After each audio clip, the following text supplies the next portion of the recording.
Hi hello ನಮಸ್ತೆ welcome to ಖುಷ್ ಮನೆ multi creations. ಇದು ನಾನು ನಿಮ್ಮ ಶಾಂತಿ.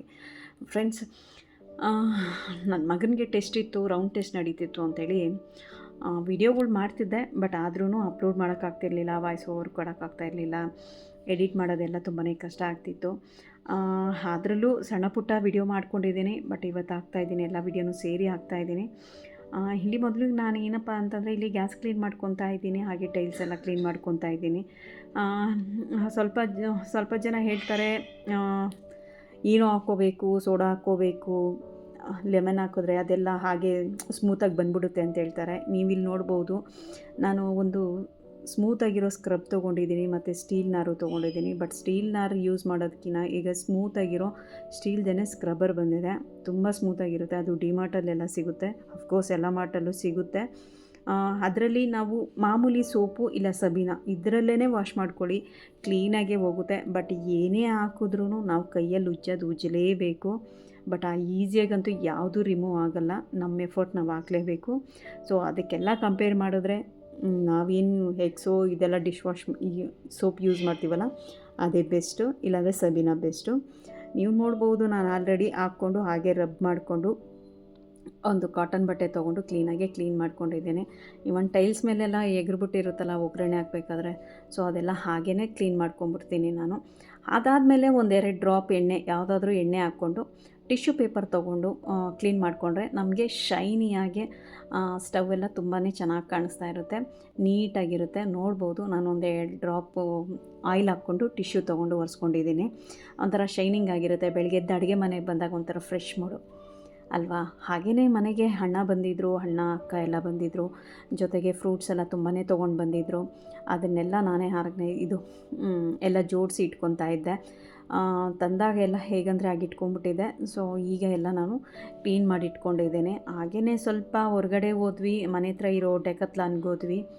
ಅಲ್ಲೋಗಿ ಸ್ವಲ್ಪ ಈಗ ವಿಂಟರ್ ಸೀಸನ್ ಆಗಿರೋದ್ರಿಂದ ಕಲೆಕ್ಷನ್ ತುಂಬಾ ಚೆನ್ನಾಗಿದೆ. ಬಟ್ ಸ್ವಲ್ಪ ಕೆಲವೊಂದು ಪ್ರೈಸಸ್ ಎಲ್ಲ ಕಡಿಮೆ ಇತ್ತು. ಜರ್ಕಿನ್ನು, ಜಾಕೆಟ್ ಇವೆಲ್ಲ ಬರುತ್ತಲ್ಲ, ಅವೆಲ್ಲ ಸ್ವಲ್ಪ ಕಡಿಮೆ ಇತ್ತು. ಕೆಲವೊಂದು ನಮಗೆ ಚೆನ್ನಾಗಿರೋದು ನೋಡಬೇಕು ಅಂತಂದರೆ ಕಾಸ್ಟ್ಲಿ ಇತ್ತು. ಪರವಾಗಿಲ್ಲ, ಚೆನ್ನಾಗಿತ್ತು. ಬಟ್ ಡಿಕ್ಯಾಥ್ಲಾನಲ್ಲಿ ಯಾರಾದರೂ ನಿಮ್ಮ ನಿಯರ್ ಎಲ್ಲಾದರೂ ಇದ್ದರೆ ಹೋಗಿ, ಕಲೆಕ್ಷನ್ ತುಂಬಾ ಚೆನ್ನಾಗಿದೆ. ಹಾಗೆಯೇ ಈ ಬ್ಯಾಟ್ ನೋಡ್ಬೋದು ನೀವು, ನನ್ನ ಮಗನಿಗೆ ಅಂತೇಳಿ ಡೆಕತ್ಲಾನಲ್ಲಿ ಬ್ಯಾಟ್ ತೊಗೊಂಡು ಬಂದ್ವಿ.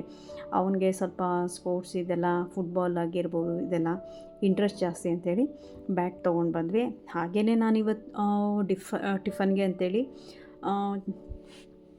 ಈರುಳ್ಳಿ ಪಲ್ಯ ಮಾಡಿಕೊಂಡು ಚಪಾತಿ ಮಾಡ್ಕೊಂಡಿದ್ದೆ. ಈರುಳ್ಳಿ ಪಲ್ಯ ಆಲ್ರೆಡಿ ನಾನು ಅಪ್ಲೋಡ್ ಮಾಡಿದ್ದೀನಿ. ಸಿಂಪಲಾಗಿ, ಈಸಿಯಾಗಿ, ಟೇಸ್ಟಿಯಾಗಿ, ತುಂಬಾ ಈಸಿಯಾಗಿ ಮಾಡ್ಕೊಂಬಿಡ್ಬೋದು. ಬಟ್ ತುಂಬಾ ಟೇಸ್ಟಿ ಇರುತ್ತೆ. ಇಂಗ್ರೀಡಿಯೆಂಟು ಕಡಿಮೆನೇ, ಬಟ್ ಟೇಸ್ಟ್ ಇರುತ್ತೆ. ಒಂದೊಂದು ಫುಡ್ ಏನಪ್ಪ ಅಂತಂದರೆ ಇಂಗ್ರೀಡಿಯೆಂಟ್ ಕಡಿಮೆ ಇರುತ್ತೆ, ಬಟ್ ಬೇಗನೂ ಆಗುತ್ತೆ, ಬಟ್ ತುಂಬಾ ಟೇಸ್ಟಿಯಾಗಿರುತ್ತೆ. ಅದರಲ್ಲಿ ಒಂದು ಈ ಈರುಳ್ಳಿ ಪಲ್ಯ. ನಾಲ್ಕೊಂದು 4 ಈರುಳ್ಳಿ ತೊಗೊಂಡು, 1 ಟೊಮೆಟೊ ತೊಗೊಂಡು, ಸ್ವಲ್ಪ ಕರಿಬೇವಿನ ಸೊಪ್ಪು, ಸಾಸಿವೆ ಇಷ್ಟು ಒಗ್ಗರಣೆ ಕೊಟ್ಟು, ಉಪ್ಪು, ಸಾಂಬಾರು ಪುಡಿ ಇಷ್ಟಾಕಿ ಚೆನ್ನಾಗಿ ಫ್ರೈ ಮಾಡಿಕೊಂಡು, ಲಾಸ್ಟಲ್ಲಿ ಸ್ವಲ್ಪ ಕೊತ್ತಂಬರಿ, ತೆಂಗಿನಕಾಯಿ ಹಾಕ್ಕೊಂಡಿದ್ದೀವಿ ಅಂತಂದರೆ ಈರುಳ್ಳಿ ಪಲ್ಯ ಕಂಪ್ಲೀಟಾಗಿ ರೆಡಿ. ಜೊತೆಗೆ ಚಪಾತಿನೂ ರೆಡಿ. ಆಲ್ರೆಡಿ ನಾನು ಈ ವಿಡಿಯೋನ ಅಪ್ಲೋಡ್ ಮಾಡಿದ್ದೇನೆ. ನಿಮಗೇನಾದರೂ ಇಂಟ್ರೆಸ್ಟ್ ಇದ್ದು ಇಷ್ಟ ಆಗಿದ್ದರೆ ನೀವು ಹೋಗಿ ಅಲ್ಲಿ ಚೆಕ್ ಮಾಡ್ಬೋದು. ಈಗ ನೋಡ್ಬೋದು, ಈರುಳ್ಳಿ ಪಲ್ಯ ಕಂಪ್ಲೀಟಾಗಿ ರೆಡಿ ಆಗಿದೆ. ನಾನು ಪ್ಲೇಟಲ್ಲಿ ಸರ್ವ್ ಮಾಡ್ಕೊತಾ ಇದ್ದೀನಿ ಚಪಾತಿ ಜೊತೆಗೆ. ಇವನ್ ನೀವು ರೊಟ್ಟಿ ಜೊತೆಗೂ ಇದನ್ನು ಸರ್ವ್ ಮಾಡ್ಕೋಬೋದು, ತುಂಬಾ ಚೆನ್ನಾಗಿರುತ್ತೆ. ಬಟ್ ಬೇಗನೆ ಆಗುತ್ತೆ. ಒಂದೊಂದು ಸಲ ಟೈಮ್ ಇರಲ್ವಲ್ಲ, ಆ ಟೈಮಲ್ಲಿ ಮಾಡ್ಕೋಬೋದು. ಇವನ್ ಈವ್ನಿಂಗಲ್ಲಿ ಮಕ್ಕಳಿಗೆ ಬಂದಾಗ ದಿಢೀರಾಗಿ ಏನಾದರೂ ಮಾಡಬೇಕು ಅನ್ನೋದಾದರೆ ಈ ಈರುಳ್ಳಿ ಪಲ್ಯ ಮಾಡ್ಕೋಬೋದು. ಟೊಮೊಟೊ ಗೊಜ್ಜು ಮಾಡ್ಕೋಬೋದು. ಬಟ್ ಟೊಮೊಟೊ ಗೊಜ್ಜು ಅಂತೂ ಎಲ್ಲರಿಗೂ ಫೇವ್ರೇಟೇ ಬಿಡಿ, ಅದು ತುಂಬ ಚೆನ್ನಾಗಿರುತ್ತೆ. ಹಾಗೆಯೇ ನನಗೆ ಬೆಳಗ್ಗೆ ಈವ್ನಿಂಗ್ ಟೀ ಇರಲೇಬೇಕು. ಎಷ್ಟೇ ಕೆಲಸ ಆದರೂ ಒಂದು ಸ್ವಲ್ಪ ಟೀ ಕುಡಿದ್ಬಿಟ್ರೆ ಮೈಂಡ್ ಫ್ರೆಶ್ ಅನ್ನೋ ಥರ ಗೊತ್ತಿರುತ್ತಲ್ಲ. ಟೀ, ಕಾಫಿ, ಒಬ್ಬೊಬ್ಬರು ಕಾಫಿ, ಒಬ್ಬೊಬ್ಬರು ಟೀ. ಸೊ ನಾನು ಮ್ಯಾಕ್ಸಿಮಮ್ ಟೀನೇ ನಾನು ಕುಡಿಯೋದು. ಸೊ ಡೆಕತ್ಲಾನ್ಗೆಲ್ಲ ಹೋಗಿ ಬಂದಾದಮೇಲೆ ನಾನು ಸ್ವಲ್ಪ ಫ್ರೆಶ್ ಅಪ್ ಆಗೋಕ್ಕೋಸ್ಕರ ಟೀ ಮಾಡ್ಕೊತೀನಿ.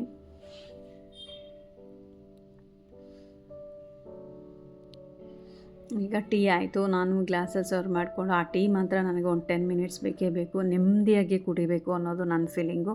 ಹಾಗೆಯೇ ಇಡ್ಲಿಗೆ ಅಂತ ನೆನೆಸಿದ್ದೆ. ಇದನ್ನು ನಾನು ಕುಕ್ಕರಲ್ಲಿ ಹಾಕಿ ಇಡ್ತಾಯಿದ್ದೀನಿ. ಯಾಕಪ್ಪ ಅಂತಂದರೆ ವಿಂಟರ್ ಸೀಸನ್ ಅಲ್ವಾ, ಹುಳಿ ಬರೋದು ಕಷ್ಟ, ಅದಕ್ಕೆ ಕುಕ್ಕರಲ್ಲಿ ಹಾಕಿ ನಾನು ಮುಚ್ಚಿಡ್ತಾಯಿದ್ದೀನಿ. ದೋಸೆ ಬ್ಯಾಟರ್, ಇಡ್ಲಿ ಬ್ಯಾಟರ್ಗೆ ಅಂತೇಳಿ ಕೆಲವೊಂದು ಟಿಪ್ಸ್ನ ಯೂಸ್ ಮಾಡಿ ನಾನು ನಮ್ಮ ಚಾನಲಲ್ಲಿ ಅಪ್ಲೋಡ್ ಮಾಡಿದ್ದೀನಿ. ನಿಮಗೇನಾದರೂ ಇಂಟ್ರೆಸ್ಟ್ ಇದ್ದರೆ ನೀವು ಅಲ್ಲಿ ಹೋಗಿ ಚೆಕ್ ಮಾಡ್ಕೊಬೋದು. ವಿಂಟರ್ ಸೀಸನಲ್ಲಿ ಹೇಗೆಲ್ಲ ಹುಳಿ ಬರ್ಸ್ಕೊಬೋದು, ಇಡ್ಲಿ ಹಿಟ್ಟು, ದೋಸೆ ಹಿಟ್ಟು ಅಂತೇಳಿ ಹಾಕಿದ್ದೀನಿ. ಹಾಗೆಯೇ ಇನ್ನೇನು ಸಮ್ಮರ್ ಸ್ಟಾರ್ಟ್ ಆಗ್ತಿದೆ. ಚಳಿ ಒಳಗಡೆ ಇದೆ, ಬಟ್ ಆಚೆ ಹೋದರೆ ಮಾತ್ರ ಹೆವಿ ಬಿಸಿಲಿದೆ. ಬಿಸಿಲು ಚುರುಕ್ ಅನ್ನುತ್ತೆ ಆ ರೀತಿಲಿದೆ ಬಿಸಿಲು. ಸೊ ಇವಾಗೆಲ್ಲ ವಾಟರ್ ಮೆಲನ್ನು, ಮಸ್ಕ್ ಮೆಲನ್ ಎಲ್ಲ ಸೀಸನ್ ಅಲ್ವಾ. ಹಾಗೆ ಮಸ್ಕ್ ಮೆಲನ್ ತೊಗೊಂಡ್ಬಂದು ಜ್ಯೂಸ್ ಮಾಡೋಣ ಅಂಥೇಳಿ ಜ್ಯೂಸ್ ಮಾಡ್ತಾಯಿದ್ದೀನಿ. ಬಟ್ ನಾನಿಲ್ಲೇನಪ್ಪ ಅಂತಂದರೆ ಹಳೆ ಕಾಲದವ್ರ ಥರ ಬೆಲ್ಲ ಹಾಕಿಯೇ ನಾನು ಮಾಡ್ತಾಯಿದ್ದೀನಿ. ಬಟ್ ಅದೇನೇ ಆ್ಯಕ್ಚುಲಿ ತುಂಬಾ ಟೇಸ್ಟ್ ಕೊಡೋದು. ಇದನ್ನೆಲ್ಲ ಕಟ್ ಮಾಡಿ ಏಲಕ್ಕಿ ಹಾಕಿ ಅದನ್ನು ಗ್ರೈಂಡ್ ಮಾಡ್ಕೊಂಡಿದ್ದೀನಿ. ಹಾಗೆ ಬೆಲ್ಲನ ನೀರಲ್ಲಿ ಕರಗಿಸ್ಕೊಂಡು ಇದೇನು ರುಬ್ಬಿಟ್ಕೊಂಡಿದ್ದು ನಮ್ಮ ಮಸ್ಕ್ ಮೆಲನ್ನು ಬೆಲ್ಲದ ಜೊತೆ ಮಿಕ್ಸ್ ಮಾಡಿ ಒಂದೆರಡು ಡ್ರಾಪ್ ಲೆಮನ್ ಡ್ರಾಪ್ ಹಾಕಿದ್ದೀನಿ. ಈಗ ಗ್ಲಾಸಿಗೆ ಸರ್ವ್ ಮಾಡ್ಕೊಂಡಿದ್ದೀನಿ. ನೋಡ್ಬೋದು ಮಸ್ಕ್ ಮೆಲನ್ ಜ್ಯೂಸ್ ತುಂಬಾ ಚೆನ್ನಾಗಿರುತ್ತೆ. ಆಲ್ರೆಡಿ ಸಮ್ಮರ್ ಸ್ಟಾರ್ಟ್ ಆಗಿದೆ ಅಂತಲೇ ಅನ್ಕೋಬೋದು. ಹಾಗೆಯೇ ನಾನು ವೀಕೆಂಡಲ್ಲಿ ವಾಕಿಂಗ್ ಅಂತ ಹೋಗ್ತಾ ಇರ್ತೀನಿ.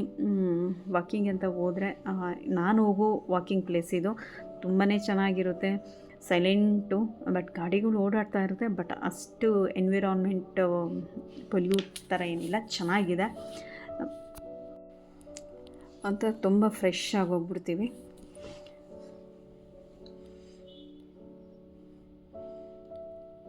ಹಾಗೆಯೇ ನನಗೆ ಇಷ್ಟ ಬಂದ್ರೇ ನಾನು ಡಯಟ್ ಫಾಲೋ ಮಾಡೋದು. ಅಷ್ಟು ಈಸಿಯಾಗಿ ನಾನು ಡಯಟ್ ಮಾಡಲ್ಲ. ಬಟ್ ಏನಪ್ಪ ಅಂತ ಅಂದರೆ ಇದು ಆ್ಯಕ್ಚುಲಿ ತಿನ್ನೋ ಏಜು. ಚೆನ್ನಾಗಿ ತಿಂದ್ಬಿಡಬೇಕು. ಯಾವಾಗ ಹೊಟ್ಟೆ ಹಸಿಯಲ್ವೋ ಆವಾಗ ಡಯಟ್ ಮಾಡೋದಷ್ಟೇ. ಹಾಗಂತ ಡಯಟ್ ಮಾಡೋದು ತಪ್ಪು ಅಂತ ನಾನು ಹೇಳ್ತಾ ಇಲ್ಲ. ಇದು ನನ್ನ ಪಾಲಿಸಿ. ಏಕೆಂದರೆ ಇದು ಒಂದು ಏಜು, ನಮಗೆ ತಿನ್ನೋ ಏಜು. ತಿಂದುಬಿಡಬೇಕು. ಆಮೇಲೆ 40 ವರ್ಷ ಆದರೆ ಅಂತೆ ಲೋ ಬಿ ಪಿ ಅಂತೆ, ಐ ಬಿ ಪಿ ಅಂತೆ, ಶುಗರ್ ಅಂತೆ, ಈ ಥರ ಎಲ್ಲ ಬಂದು ಜೀರ್ಣಶಕ್ತಿ ಆಗದೆ ಇರೋದು, ಇವೆಲ್ಲ ಪ್ರಾಬ್ಲಮ್ ಕ್ರಿಯೇಟ್ ಆಗೋಗ್ಬಿಡುತ್ತೆ. ಬಟ್ ಇದು ತಿನ್ನೋ ಏಜು, ತಿಂದ್ಬಿಡಬೇಕು. ಆ ಥರ ಇಂಟ್ರೆಸ್ಟ್ ಇರೋರು ದಯವಿಟ್ಟು ನಿಮ್ಗೇನು ಅನಿಸುತ್ತೋ ಅದನ್ನು ತಿನ್ನಿ. ಹಾಗಂತ ಹೆವಿ ಅಂತಲ್ಲ, ಎಷ್ಟು ಬೇಕೋ ಅಷ್ಟು. ಬಟ್ ಇಷ್ಟಪಡೋ ಊಟನ ತಿನ್ನಿ. ಇದು ನಾನು ಹಾಗೆಯೇ ಇದು ಸೀಬೆಕಾಯಿ ನನಗಿಷ್ಟ, ಮತ್ತು ವಾಟರ್ ಮೆಲನ್ನು ಈ ಥರದ್ದೆಲ್ಲ ನನಗೆ ತುಂಬ ಇಷ್ಟ. ಸೊ ನಾನು ಇದನ್ನೆಲ್ಲ ನಾನು ತಿಂತೀನಿ. ಆ ಟೈಮಲ್ಲಿ ನಾನು ಊಟನ ಸ್ಕಿಪ್ ಮಾಡ್ಕೊತೀನಿ. ಬಟ್ ಸೀರಿಯಸ್ಸಾಗೆ ನಾನು ಫಾಲೋ ಮಾಡಬೇಕು ಅಂತ ನಾನು ಫಾಲೋ ಮಾಡಲ್ಲ. ನೀವು ನೋಡ್ಬೋದು, ಈಗ ನಾನು ಒಂದು ಸೀಬೆಕಾಯಿ ತೊಗೊಂಡು ಇದಕ್ಕೆ ಉಪ್ಪು ಮತ್ತು ಚಿಲ್ಲಿ ಪೌಡರು, ಒಂದೆರಡು ಡ್ರಾಪು ಲೆಮನ್ ಹಾಕ್ಕೊಂಡು ಒಂದು 5 ಮಿನಿಟ್ಸ್ ಫ್ರಿಜ್ಜಲ್ಲಿ ಇಟ್ಬಿಟ್ಟು ತಿಂತೀನಿ. ಫ್ರಿಜ್ಜಲ್ಲಿ ಇಟ್ಟು ತಿನ್ನೋದ್ರಿಂದ ಒಂಥರ ಕೂಲಾಗಿ ಚಿಲ್ಲಾಗಿರುತ್ತಲ್ಲ, ಅದು ಟೇಸ್ಟ್ ಸ್ವಲ್ಪ ಚೆನ್ನಾಗಿರುತ್ತೆ. ಮತ್ತು ನಾನು ಇದನ್ನು ರಾ ಮ್ಯಾಂಗೋ, ಇದು ಸಮ್ಮರಲ್ಲಿ ಇದು ತೋತಾಪುರಿ ಮ್ಯಾಂಗೋ ಅಂತ ಬರುತ್ತಲ್ಲ, ಕಾಯಿ ಮಾವಿನಕಾಯಿ, ಅದನ್ನು ಕಟ್ ಮಾಡಿ ಪೀಸು ಚಿಕ್ಕದಾಗಿ ಅದಕ್ಕೆ ಸಾಲ್ಟು, ಚಿಲ್ಲಿ ಪೌಡರು ಮತ್ತು ಶುಗರ್ ಹಾಕಿ ಅಪ್ಲೋಡ್ ಮಾಡಿದ್ದೀನಿ. ಬೇಕಂತಂದರೆ ಇಂಟ್ರೆಸ್ಟ್ ಇದ್ದರೆ ನೀವು ಅಲ್ಲೋಗಿ ಚೆಕ್ ಮಾಡ್ಬೋದು. ಅದೇ ರೀತಿಯೇ ನಾನು ಇದನ್ನು ಗೋವಾಗೂ ಮಾಡ್ಕೊಂಡಿದ್ದೀನಿ ಸೀಬೆಕಾಯಿಗೆ. ಇದು ಅಷ್ಟೇ ಚೆನ್ನಾಗಿರುತ್ತೆ. ಬೇಕಂದರೆ ಗ್ರೀನ್ ಚಿಲ್ಲಿ ಸಹ ಯೂಸ್ ಮಾಡ್ಬೋದು, ತುಂಬಾ ಚೆನ್ನಾಗಿರುತ್ತೆ. ಇದಾಗಿರ್ಬೋದು ನನ್ನ diet food, little bit diet food. ನಿಮಗೇನಾದರೂ ಇಷ್ಟ ಆಗಿದರೆ ದಯವಿಟ್ಟು ಲೈಕ್ ಮಾಡಿ, ಶೇರ್ ಮಾಡಿ, ಕಮೆಂಟ್ಸ್ ಮಾಡಿ. Thank you.